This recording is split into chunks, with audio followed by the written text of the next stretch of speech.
Hi. Thanks for having us, everybody. It's great to be here. Absolutely wonderful. I'm pretty excited about the conversation we're about to have. I think one thing that's really interesting to me is obviously we're all the sum of our parts and our experiences. And hey, Matt, maybe if you were interviewing me, you might ask, tell me about little James and where things started. We don't have a whole bunch of time, but maybe you can tell us a little about your career and how that's developed up until the point today. Yeah, so this is my first time being back on a stage in person. So if everyone could go off camera, let me know when I'm on mute. It'd make me feel a lot more comfortable.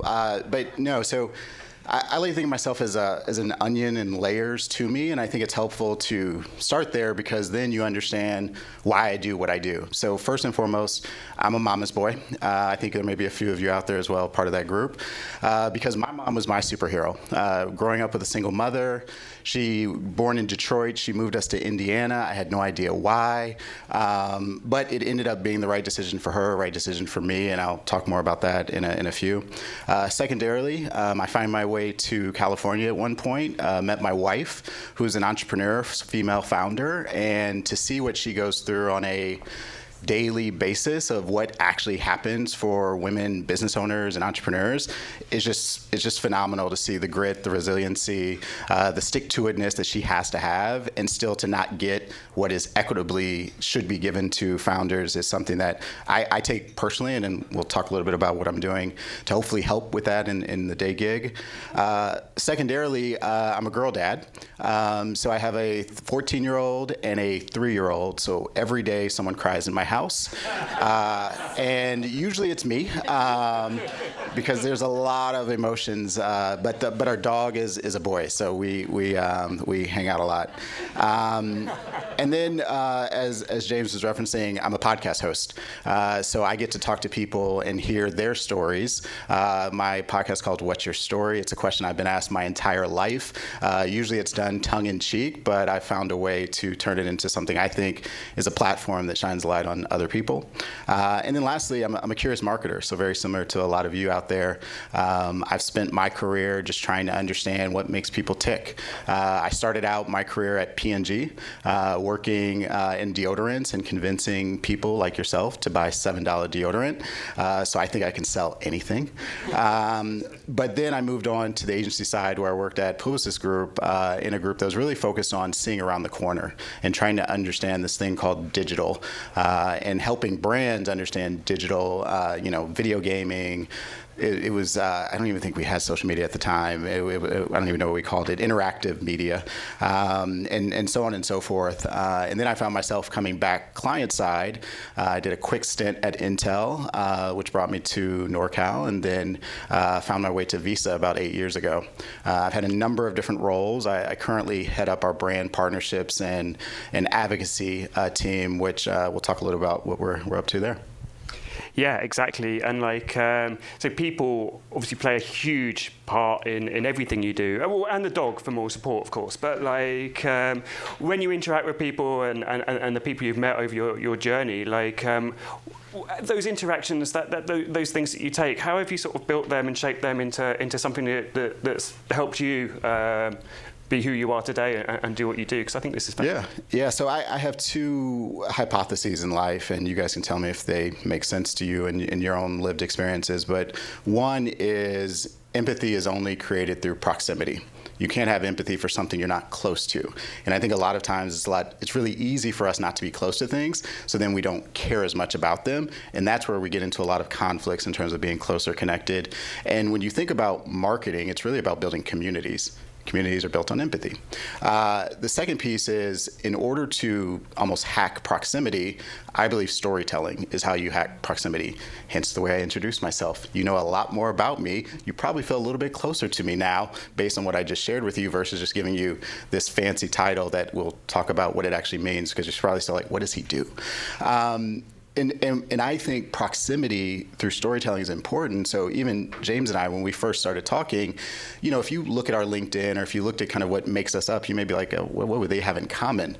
But you even shared with me, you shared your upbringing and your parents and how that was really important to you. You shared how you got your break into marketing. We both are former computer science nerds. And it was just like being able to connect through those stories actually made us much closer. And I feel like that is the hack that we sometimes don't rely on. We tend to get right into business. We tend to get right into, I'm here to do this. Can you help me do this? As opposed to using storytelling as a way to bring people closer so you can actually have that empathy to actually achieve things that we have in common. Yeah, I couldn't agree more. Proximity in any form is like a powerful, powerful tool, I think, 100%. So that led you up to Visa. And your job title, might be a little bit difficult to actually unpick, and so is mine maybe. But can you tell us a little bit about what you were tasked with and what you got to do, and then the way that you've approached and some of the initiatives you've launched are just amazing. So you can go straight into those after as well if you wish. Yeah, go for it. Yeah, so if I say brand, people know what that is. I say partnerships, you know what that is. I say advocacy, you have an idea of what it is. But when I put them together and I put them in an email signature, you're like, okay, what does he do? And actually, we just got a new CMO. He asked me the exact same question. What do you do? And so the way that I like to think about it is I start with what is Visa's biggest challenge right now? So I assume everyone in here probably has a Visa in your bag, wallet, whatever form of carrying thing that you brought with you. So we don't have what I would refer to as a distribution issue. We also don't have an awareness issue. I walked up, probably everyone knows who Visa is. What we have is a perception issue. So if I ask anyone on the spot, what is Visa? 9 times out of 10, you're going to say, oh, it's the trusted credit card company. We are not a trusted credit card company. And don't tell anyone, but I couldn't give you a credit card if I wanted to, because that's not what we're in the business of. What we are is a payment network that is enabling safe, fast, secure payments and money movement. And what the challenge is, as we move into new forms of payment, as you move into new forms of user experiences, if you don't understand what we actually do, we run the risk of, as a brand, going away. The technology will be there, and there's a significant amount of engineers, best engineers in the world we have in our company that are working to create these frictionless payment moments. But by doing that, they're removing landscape for me to put a brand on. And they're removing places for me to actually tell you, hey, Visa's behind this. Hey, you just did that peer-to-peer payment. Visa was behind that. Hey, you drive an Uber and you just got paid out quickly. Visa was behind that. And unfortunately, I can't go around and tell millions and millions of people what we do and how we do it. And so what I'm tasked with is trying to find partnerships that help with us telling that story to help people understand what role is Visa playing. And also trying to do it through a way that advocates for key stakeholders and key audiences that we want to uplift. And so the examples that we talked about previously, there's 2 I'll give. We're working on a number of different things, but as I started with around entrepreneurs and business owners, I think everyone knows the difficulties that entrepreneurs have faced over the past 2 years. There's been this influx of businesses created, but there's been this also influx of businesses that have closed due to the pandemic. And so what we set out to do is do what we could to use our resources, our brand, and what have you, to actually support and uplift those businesses. So we created, actually about 2.5 years ago, so it was before the pandemic, a program called She's Next. And it's a global platform that's focused on uplifting women entrepreneurs and small business owners, because we know the data shows us they create just as many businesses, yet they get a very small fraction of the funding, access to resources, the mentoring, the networking, which creates it very hard to build a successful business that can scale. So what She's Next is actually our way to go directly at those obstacles that they face. We have a grant program that gives them capital. We provide mentoring and networking through our partnership with iFund Women that connects them to other similar entrepreneurs or small businesses that can help them along the way. We also give them advice on how do they actually use a network like Visa from a payment standpoint. Who are the partners that we have access to help them understand how to make their payment experience best in class? Because a lot of times that could be what is challenging. As we all saw, everyone went to digital payments, everyone went to delivery, everyone went to ordering online, and many of these businesses weren't prepared to make that shift as fast as some of the bigger brands out there. And so that's She's Next. We've given over a couple $1 million. I don't know the last exact number, but we've awarded over 200 small businesses and entrepreneurs globally.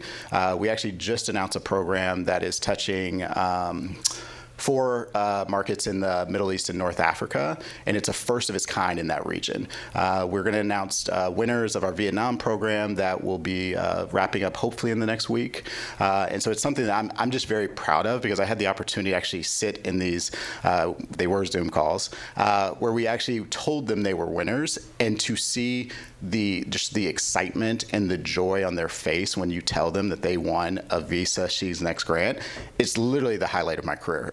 There's nothing I could do that makes more of an impact than seeing how, and again, it's not the money. Like, the money's great and it helps them, but to hear them say, knowing that Visa supports me and that Visa believes in my business, I can go do anything. And so for me, that is one of the initiatives that we've run that I think is really important. From a partnership standpoint, we actually are in the middle of a partnership with Uber Eats, where we actually went out and picked 10 cities in the U.S. Again, if you look at the data, underrepresented businesses are overpopulated in certain demographics or certain cities, zip codes. And so we found the top 10.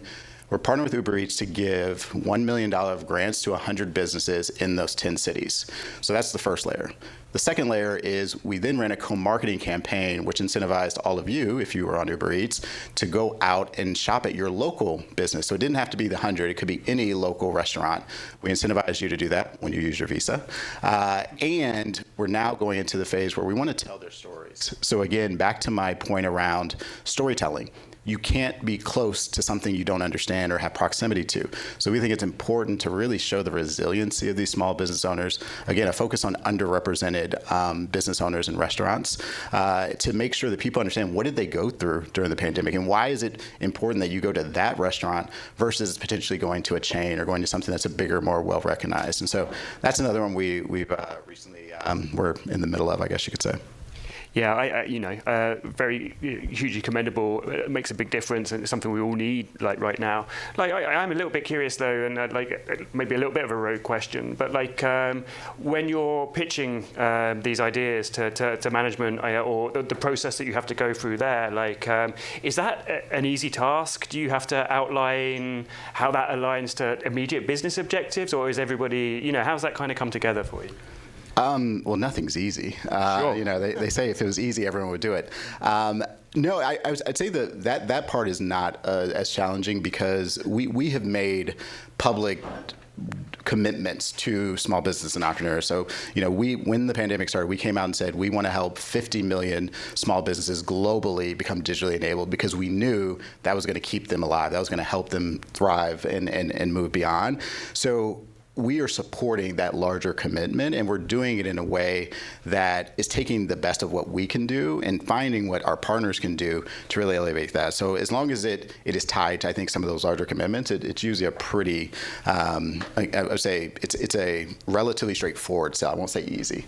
Yeah, but it aligns with the values and everything. So it's within the context, and it makes sense in that respect. And then, to judge success of these programs as well, how does that come about? Yeah, so we look at it at a couple of levels. Obviously, one, we have larger commitments that we're tracking towards, and I'm happy to say we're ahead of schedule from those commitments that we're meeting.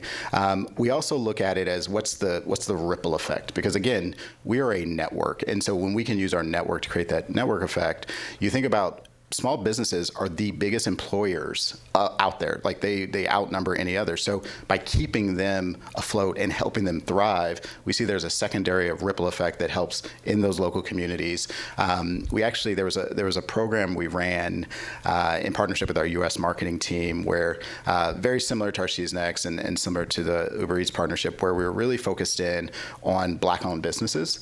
And we ran data that showed they actually had an increase in sales based on the efforts that we did. And so we can actually go in and see that it's not just us doing it because it feels good. And, for us, it's this is part of our business. We need all businesses to thrive for the network to truly be at its best. And so we do see that impact as well. Yeah, I mean, that's kind of beautiful, right? Because we've got a duty as humans to be good, to do good, to put stuff out. That's good for us. That's good for everybody else. But we are also, in the business of doing business. So there's always an element of that. So your inspiration for the programs, comes from you draw on your personal experiences. You mentioned your good lady wife and seeing how things unfold for her. And you look around the corner quite a lot. Do you have anything coming up next which is exciting, or did you have inspiration, or is it? One thing I'm excited. We've announced it, so you're not getting any exclusives. But we announced a creator program.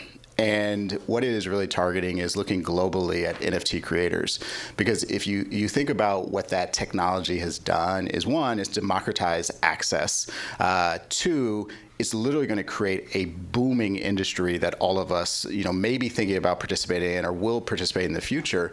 And so for us, it's really important to find ways to help those have access to things that we have within our network. Because a lot of times, and one of the gentlemen that we've signed on, Micah Johnson, if you have not heard of him, you should check him out. He has a truly fascinating story. Former MLB baseball player. As a side hobby, he became an artist in like painting and drawing. He then got introduced to the blockchain and crypto, started building worlds and NFTs. And what's interesting is these folks are so artistically advanced, but they don't understand what actually is the business side of how do I monetize this and how do I set myself up to be successful and to distribute this and whatnot. And that's actually what we're in the business of. And so the intention of the creator program is to really kind of pair this value exchange where they bring what they do best, we bring what we do best, and the suite of people that we have in our partnerships to really elevate that and really see who are those new creators that are going to be coming out across the globe. So that's one. We haven't announced the final number of folks that are going to be in that program, but I'm excited to be able to share that too. Yeah, that's fascinating. A very exciting new frontier, which is obviously so close and aligns, it's with Visa and the traditional business. So it is an exciting new time. So maybe we can take a moment to talk about your podcast just quickly. Well, no, it takes as long as we like, because this is, this is no small thing, is it? You're 74 episodes in now, and the caliber, the people that you've had on your show, these are Olympiads, professional sports people, obviously a bunch of us marketers and very good ones. So tell us, how did it come about? First of all. Yeah, it's funny. No matter how much great I do in Visa, everyone always wants to talk about the podcast, which is just it's phenomenal to think about the scale of it. But so where did it come from? So another story. So our youngest daughter was born in 2019, and for all the parents out there, that in those early phases, you're literally just up trying to get them to go to sleep. And so I'm just pacing the halls and walking and trying to get her to go to sleep. And I found that because it took so long, the only thing I could do while doing that was listen to podcasts. So I'd have one ear pod in and I'd be walking, trying to stay awake in the middle of the night. And I started to just burn through way more podcasts than I previously had done. And what I realized was, of all the podcasts I listened to, with the exception of sports, most of the hosts did not look like me. So I was consuming all this great content, but I didn't see myself in what I was consuming. And so I took a step back and I said, okay, let's do a little research project. And I have a great group of guys that I went to college with. When I started P&G, I was friends with, that are kind of like my board of directors that I went to, and I basically interviewed them and I said, hey, what are your thoughts on leadership? What would be helpful to know? And through those conversations, I came up with this premise. And again, I don't think any of this is breakthrough. And so, but hopefully it's insightful. I recognize that we all have superpowers. But what's interesting is that we can sometimes hide those superpowers because we want to fit in. It's human behavior to assimilate and want to be a part of a group. And what I also found as I started to dig in this more is that people of color, due to imposter syndrome, being othered, they cover up their superpowers even more. And so they don't actually pull on what makes them unique because they don't want to be unique. They want to fit in. And a lot of times that can hold them back because they're not bringing their full self into these experiences. And so my premise for the podcast was I basically want to shine a light on those superpowers. It's kind of like if you think about Superman. Superman doesn't think flying is cool because he can do it. All of us think it's cool because we can't. So how can I actually show people how they fly? And that's really where it came from. And as you said, I've been doing it for a little bit over 2 years, 75 episodes. Everyone always asks me what's my favorite episode, and it would be the one I had my mom on, because it was it was the first time I actually had a conversation with her that I got to ask the questions I wanted to ask. And it is a digital record, and that will always be there, and my kids will be able to listen to it, and my kids' kids will be able to listen to it. So it's definitely something that it's a passion project that has now converted into like a core thing of who I am. Yeah, absolutely. And I guess a kind of technical question: people that come on, how do they come to you? Do you go to them? Yeah, these are high caliber peeps, No. So again, you'll start to pick up some themes in my life, but the network effect. So it started out with I had a very good conversation with somebody that was like years in podcasts, and I was like, okay, tell me what it is that you would advise, and what are the things that you know. And he said, okay, most podcasts flame out after 5 episodes. So there's probably, if you go on, any podcast platform, you see there's millions of podcasts that probably don't make it to like episode 6. And so he said, what I would recommend is do 2 things. One, make a list of 30 guests that you would want and you think you could get. Not, because Barack Obama is number 1, but I haven't gotten him yet. But make a list of those that you think you could get, so you can get past the 5. He's like, also record 10 before you launch anything, because what you're going to find is if somebody likes it, they're going to like actually consume it. So you want to give them as much as possible. And so that's literally what I did. And so first season was literally just my friends and family. Second season was a little bit of my friends, but then I started to actually get more outreach from people saying, hey, you should talk to this person, or hey, I know someone that you should talk to. And so really it started expanding. And now it's at the point where there is outreach coming in where people are finding and saying, hey, I'd love to be on. I'd love to share my story. And for me, anyone that's willing to share their story has a unique lived experience as a person of color, I'm happy to sit down and talk to them, because it's actually, for me, it's a bit of an education platform, because I learn so much each time I hear from someone like, oh, you went through that. Well, what did you do here, and why did you do that? Okay, that's interesting. So for me, it's always time well spent. Yeah, I totally get that. Listening, learning, like taking those experiences, applying other people's experiences and knowledge is just like, that's the root, that's the core of everything, I think. Is there anything from the podcast that you take back to your work at Visa, and how do those 2 things kind of interact? Yeah, so when I started, I sent the comms team an email, and I said, hey, I'm thinking about doing a podcast. Would you guys be okay if I do that? And they said, well, are you going to talk about payments? I said, no. And they're like, go ahead. And so in my mind, it was church and state. I would keep them separate. There would be no overlap. But again, over time, as people heard it and people got exposed to it, it's found its way into my, my curious marketer side. So there's 3 things that I've taken away in the nearly 75 episodes. One is representation matters. And I think we all know that. We all say that. But in nearly every conversation I've had, the person was able to pull from when they saw someone in a seat that they wanted to sit in, or when someone actually poured into them that allowed them to get to a seat that they wanted to sit in, their life changed. And for me, just thinking about as a owner of a brand and having the ability to make decisions about what this brand does, how can I help that how can the brand do that? How can someone see themselves in a way that they didn't see themselves previously? So I would challenge anyone that's sitting in that seat of you own a brand. Even if you don't work on a brand, you have a personal brand. How can you help someone see themselves? Because you would be surprised. All of us have aspirations to go after the next mountain. This is probably a group of very aspirational, high-achieving people. But there's someone that's like a year, 3 years, 5 years behind you that would just be inspired by knowing how you got to where you got, and sharing that with them kind of creates this world of possibility that we haven't seen.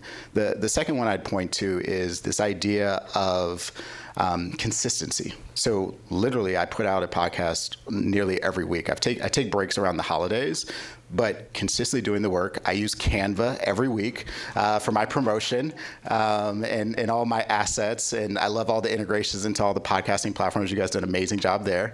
But it's like consistently doing it requires me to stay in knowing what's happening. I have to know what the social platforms are doing, and it's something that I don't get in my day job, but it helps me understand this is what creators are going through. So if we're going to build something, we need to understand this is what they go through on a weekly, daily basis. And then the other thing, and this one is going to sound a bit bold, but we are the future ancestors. And someone shared that with me, and it was like it literally stopped me in where I was sitting. And this idea that there will be generations in the future that will look at what we did, and we have the opportunity for them to think of like, wow, you actually did something amazing that impacted generations for years to come, or you didn't do anything. And so we hold that right to be seen of what our future generation will think about us. And so for me, that's how I think about committing my time and energy and what have you. Yeah, that makes so much. That is a thought-provoking in the extreme point, right? Like we've only got one life, so we've got to kind of live it. With like your colleagues and everything, you know, we talked about like maybe the perils of assimilation and the contradiction, you know, of wanting to fit in, but that like hiding yourself. Like to your colleagues, to your team and things, how do you make sure that they have the freedom and the space to kind of live there themselves? Well, again, one is I try to lead with empathy. And if I don't understand something, I ask questions, and I try to put myself in other shoes. As I mentioned, I was born in Detroit, Michigan. My school was completely comprised of people that looked like me. I moved to Evansville, Indiana. I was literally the only person that looked like me. And I had many experiences, which I couldn't have put into words at the time, but that I was othered. And I was like, my differences were pointed out as a negative thing. And I wish that I could go back to that 12-year-old and be like, just hang in there. Just it is gonna work out. And so for me, trying to create spaces where other benefits, characteristics, abilities are celebrated, and that there isn't one way to be a leader. There isn't one way to be a business person. Like, we need all the ways to be business people, because that's where the good ideas are going to come from. That's where the creativity is going to come from. That's where the new platforms are going to come from. And so I just try to give that space to my team and allow them to push me into places I'm not comfortable, because again, as a know-nothing kid, I started out at P&G. I had a colleague, I think I was 22, and she had been at P&G for 23 years. Wow. And I told her, I was like, wow, you've been here longer than I've been alive. and she said, keep living. And I am now in that phase where it's like, there are so many things I'm not familiar with that I just have to keep my team plugged into to keep me to understand this is why this is happening. This is why this behavior is happening. This is why this trend is happening, because I just don't live it in the day in and day out. Yeah, very, very good points. And like, you know, when we were talking earlier, like I said, like, oh, I promise I won't make any puns on your name. And Matt was like, it's literally just the name of my podcast. Like, and you learn to lean into that. And I think, like, you know, embracing yourself and having the confidence to do that is perfect.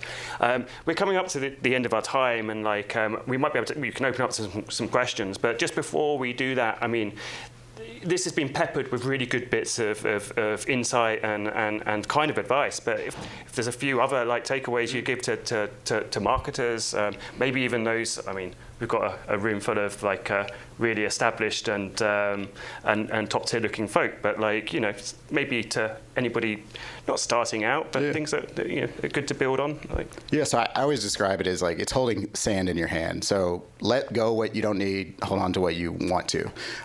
There's a few like quick hitters that come to mind, like, you know, chase experiences, don't chase titles. It won't matter what you're called. I had a point in my career where I was a VP and I took a job at Intel to be a manager, and it worked out in the end. The second one, my favorite quote, Maya Angelou, people forget what you said, they'll forget what you did, but they'll never forget how you made them feel.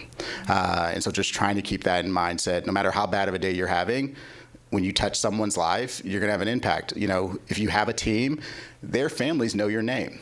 It's up to you to know whether or not they know it in a positive light or they know it in a negative light.